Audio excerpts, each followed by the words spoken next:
అమెరికాలో ట్రంప్ అనేటువంటి వాడిని అధ్యక్షుడిగా పోటీ చేయనీయకుండా ఉండటం కోసం అతని మీద అనర్హత వేయటం కోసం అని చెప్పి కేసులు పెట్టి అరెస్టులు చేయించి జైలులో పెట్టిస్తారు. అది ప్రజాస్వామ్యం. ట్రంప్ దగ్గర రహస్య డాక్యుమెంట్లు ఉన్నాయి కాబట్టి అరెస్ట్ చేసి జైల్లో పెట్టాలి. కానీ అదే డాక్యుమెంట్లో ఉన్నటువంటి జో బైడెన్ని మాత్రం వదిలేయాలి, అధ్యక్షుడిగా ఉన్నాడు కాబట్టి. అది ప్రతీకార రాజకీయం కాదా?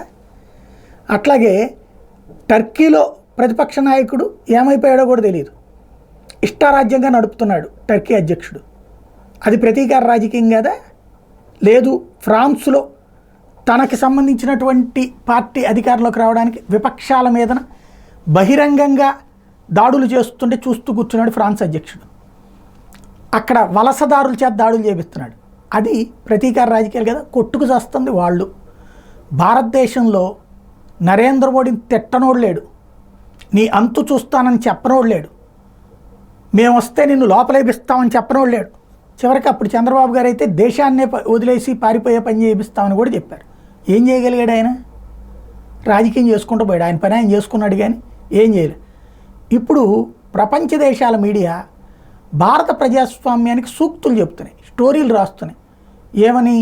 కేజ్రీవాల్ అరెస్ట్ గురించినో, లేకపోతే కాంగ్రెస్ పార్టీ పన్ను ఎగ్గొడితే వాళ్ళకి నోటీసులు ఇవ్వడము, అది తప్పట. దాన్నే ప్రశ్నించారు జయశంకర్. ప్రపంచ మీడియా ప్రజాస్వామ్యం గురించి నీతూ చెప్పే స్థాయిలో లేదు.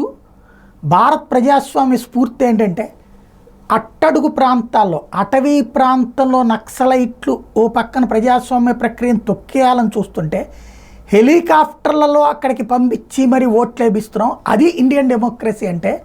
ప్రతి ఒక్కరూ ఓటు హక్కు వినియోగించుకోవడం అనేటువంటి కాన్సెప్టు మా దేశంలో ఉంది.